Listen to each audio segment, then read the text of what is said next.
So hello aspirant, जैसा कि आपको पता है ये जो CUET है जिसको हम पहले CUCET बोलते हैं, उसका रजिस्ट्रेशन डेट आ चुका है और रजिस्ट्रेशन की जो तारीख है वो है 6 अप्रैल से 6 मई तक। ठीक है। और जो इसका एग्ज़ाम का एक्सपेक्टेड डेट है वो है जुलाई 2022। ठीक है। तो देखो, आज हम हैं और रवि सर हैं। बेसिकली हम आज डिस्कस करेंगे most important topics of CUET। ठीक है। और देखो, यहाँ जो सिलेबस है ना हमारा, वो बेसिकली क्लास 12 ही है। जो सारे क्वेश्चंस होंगे वो क्लास 12 से ही होंगे। इसलिए हमने क्या किया है, सिलेबस को थोड़ा सा मॉडिफाई कर लिया इस तरीके से कि आपको सिर्फ वही पढ़ना पड़े जो आपके लिए सबसे ज़्यादा इम्पॉर्टेंट हो। ठीक है। तो आगे की बात आपको रवि सर बताएंगे। So thank you sir. तो बच्चों, आज का हमारा जो ये वीडियो है, आपने इस वीडियो की जो थंबनेल है वहाँ भी देखा होगा कि आज का जो बच्चों टॉपिक ऑफ डिस्कशन है वह यह है कि हमारा मैथ्स और फिजिक्स के सेक्शन में कौन कौन से ऐसे टॉपिक्स होने वाले हैं जो कि आपके एग्ज़ाम के लिए काफ़ी ज़्यादा इम्पॉर्टेंस रखते हैं। तो बच्चों, अब आइए हम लोग स्टार्ट करते हैं हमारे मैथ्स के सेक्शन के बारे में। तो बच्चों, हमारा जो मैथ्स का सेक्शन हो, चाहे कोई दूसरा भी सब्जेक्ट हो, ये आपका टोटली आप अगर ध्यान से देखेंगे तो सब NCERT बेस्ड ही है बच्चों।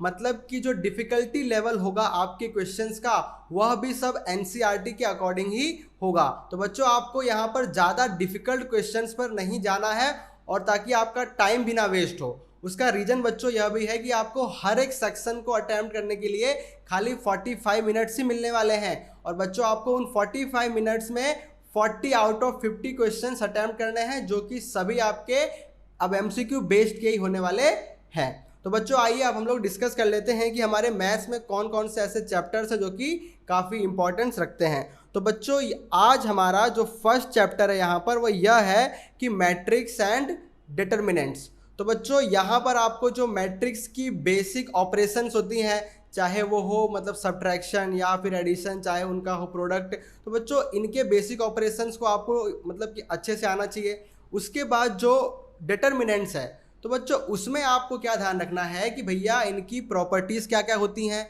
उनमें जो भी अब ऑपरेशंस अप्लाई होते हैं वो कौन कौन से होते हैं।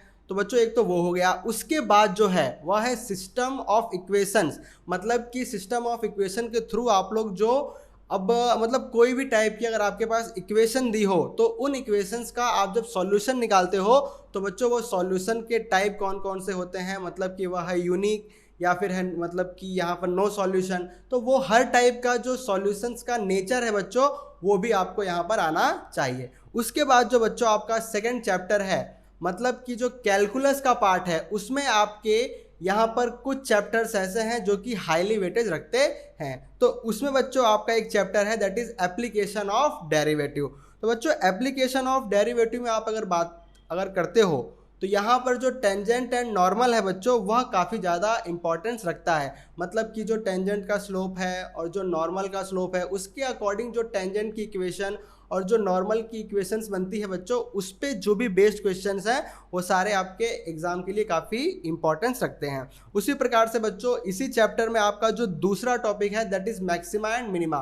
तो बच्चों, ये एक ऐसा इंपॉर्टेंट टॉपिक है जो कि आपके पूरे मैथमेटिक्स में भी मतलब कि बहुत इंपॉर्टेंस रखता है, और इस एग्जाम के लिए तो इम्पॉर्टेंट है ही। उसके बाद बच्चों, जो कैलकुलस का हमारा यहाँ पे थर्ड पार्ट है वो है इंटीग्रल्स। तो बच्चों, इंटीग्रल्स में हमें क्या क्या मतलब करना है। एक तो भैया इनकी जो बेसिक मेथड्स होती हैं, मतलब अगर आपको किसी फंक्शन को इंटीग्रेट करना है तो उसके लिए कौन कौन सी मेथड्स पढ़नी होती हैं, जैसे कि इंटीग्रेशन बाय सब्सटीट्यूशन हो गया, फिर इंटीग्रेशन बाय पार्शियल फ्रैक्शन है, फिर इंटीग्रेशन बाय पार्ट्स है। उसके बाद बच्चों आपका जो डिफिनिट इंटीग्रल है, तो उसकी सारी प्रॉपर्टीज जो होती हैं बच्चों, यानी कि प्रॉपर्टीज ऑफ डिफिनिट इंटीग्रल, वो आपको आनी चाहिए। तो बच्चों, ये हो गया हमारा इंटीग्रल। उसके बाद है बच्चों आपका थर्ड डायमेंशनल जियोमेट्री। तो बच्चों, इसके अंदर जो आपके इंपॉर्टेंट टॉपिक्स हैं वो यह है कि अगर कोई पॉइंट गिवन है तो उस पॉइंट की हमें निकालनी होती है इमेज। अब वो इमेज कैसे निकालते हैं बच्चों, तो हमें एक दिया होगा लाइन या प्लेन, तो उस लाइन और प्लेन के रिस्पेक्ट में आपको उस पॉइंट की जो इमेज है वो निकालनी है। और फिर हमें जो अब यहाँ पर क्वेश्चंस पूछे जाते हैं वह है फुट ऑफ परपेंडिकुलर। मतलब आपके पास से गिवन होगा प्लेन, और उस प्लेन के लिए उस परपेंडिकुलर का जो फुट है माय डियर, वो आपको जो इस पे बेस्ड क्वेश्चंस होते हैं वो भी यहाँ पर काफ़ी मतलब अच्छे होते हैं। और और एग्ज़ाम के लिए भी काफ़ी तो इम्पॉर्टेंट होते हैं। उसी प्रकार से आपके पास जब कोई मतलब कि दिया हो प्लेन या लाइन, तो उनकी जो इक्वेशंस होती है बच्चों, वो भी निकालने के लिए आपको इस चैप्टर में आता है। उसके बाद जो लास्ट चैप्टर है दैट इज़ प्रोबेबिलिटी। तो बच्चों इसके अंदर जो प्रोबेबिलिटी का डिस्ट्रीब्यूशन होता है, यानी कि जो आपके रैंडम वेरिएबल हैं, तो बच्चों रैंडम वेरिएबल की हेल्प से आपको निकालना होता है मीन एंड वेरिएंस। उसके बाद एक और टॉपिक जो कि इस चैप्टर के लिए सबसे ज़्यादा वेटेज रखता है दैट इज़ बेस थ्योरम। तो बच्चों ये सारे जो भी मैंने मतलब कि टॉपिक्स यहाँ पे डिस्कस किए हैं, ये आपके मैथ के सेक्शन के लिए काफ़ी ज़्यादा इंपॉर्टेंस रखते हैं। तो बच्चों यहाँ पर हमारा जो मैथ्स का सेक्शन है वो ख़त्म होता है। इसके बाद अब जो शिवम सर हैं वो आपको बताएंगे फिजिक्स के बारे में। तो आइए सर डिस्कस करते हैं फिजिक्स के बारे में। Thank you sir, thank you.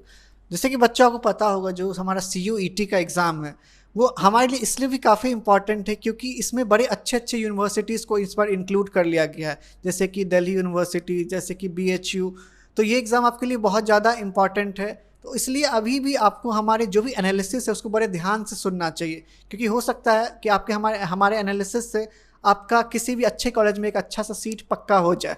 चलो अब हम फिज़िक्स के सिलेबस की बात करते हैं। देखो फिज़िक्स में जो पहला टॉपिक है ना या चैप्टर है वो है इलेक्ट्रोस्टैटिक्स। इलेक्ट्रोस्टैटिक्स में आपको देखो कूलम्स लॉ अच्छे से कर लेना है, ठीक है ना। कूलम्स लॉ में जो भी वेरिएशंस हो सकते हैं क्वेश्चन में, जैसे कि चार्ज के मैग्नीट्यूड को बढ़ाया जा सकता है, जैसे कि डिस्टेंस बिटवीन द चार्जेस घटाया बढ़ाया जा सकता है, आपको उसको देख लेना है, ठीक है। उसके बाद आता है हमारा इलेक्ट्रिक फील्ड। आपको electric field due two point charge बड़े अच्छे से जान लेना है, ठीक है।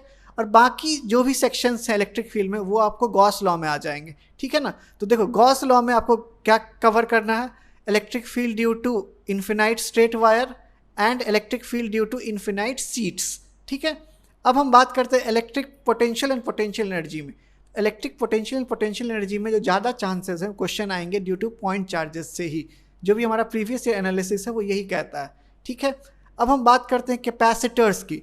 देखो कैपेसिटर्स में जो ज़्यादातर क्वेश्चंस रहेंगे वो रहेंगे आपको पैरेलल प्लेट कैपेसिटर से या कम्बिनेशन ऑफ कैपेसिटेंस से, ठीक है। तो आप उनको अच्छे से देख लेना। Let's talk about our second chapter that is current electricity. देखो जो करंट इलेक्ट्रिसिटी है उसमें जो मोस्ट इंपॉर्टेंट टॉपिक है वो है ड्रिफ्ट वेलोसिटी। आप उसको बहुत अच्छे से देख लेना, उस पर बेस्ड बहुत सारे क्वेश्चंस रह सकते हैं, जो भी उसके फॉर्मूले में वेरिएशन है उसको भी अच्छे से देख लेना। तो हमारा नेक्स्ट टॉपिक है वो है electric sales and combination resistance. तो देखो इस पर बहुत बेसिक क्वेश्चन आएंगे, ज़्यादा कुछ टफ आता नहीं है इस पर, और आपको कुछ भी एक्स्ट्रा सर्किट्स करने की ज़रूरत नहीं है, ठीक है। अब हमारा नेक्स्ट टॉपिक है वो है मैग्नेटिज्म।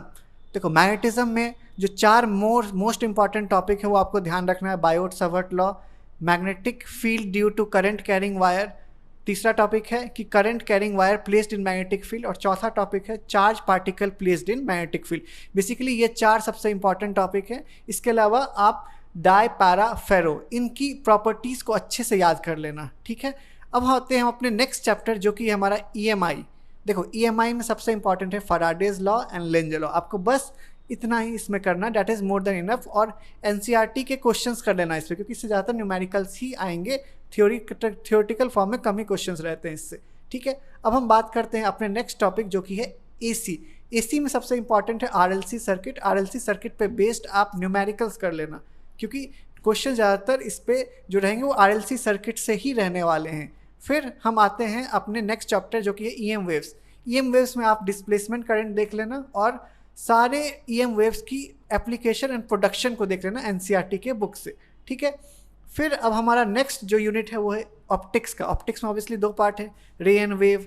तो रे में आपको फिर से चार इंपॉर्टेंट टॉपिक मैं आपको बता देता हूँ। पहला मिरर फार्मूला, दूसरा लेंस फार्मूला, तीसरा TIR, चौथा रिफ्रैक्शन एट स्पेरिकल सरफेस, ठीक है। आप चाहो तो प्रिज्म को भी देख सकते हो, प्रिज्म उतना इंपॉर्टेंट नहीं है, ठीक है। फिर हमारा आता है वेव ऑप्टिक्स। वेव ऑप्टिक्स में हमारे लिए सबसे इंपॉर्टेंट है YDSC। YDSC पे बेस्ड जितने भी तरह के क्वेश्चन आप लगा सकते हो आप लगा लो, आपको डाइफ्रैक्शन और पोलराइजेशन करने की बिल्कुल ज़रूरत नहीं है। फिर हम आते हैं अपने लास्ट यूनिट पे जो कि है हमारा मॉडर्न फिजिक्स।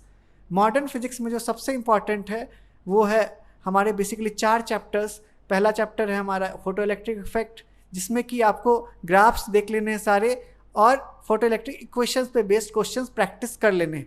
दूसरा टॉपिक है एटम्स। एटम्स में आपको बोर्ड मॉडल ही सिर्फ पढ़ना और कुछ नहीं करना। तीसरा टॉपिक है न्यूक्लियर फिजिक्स।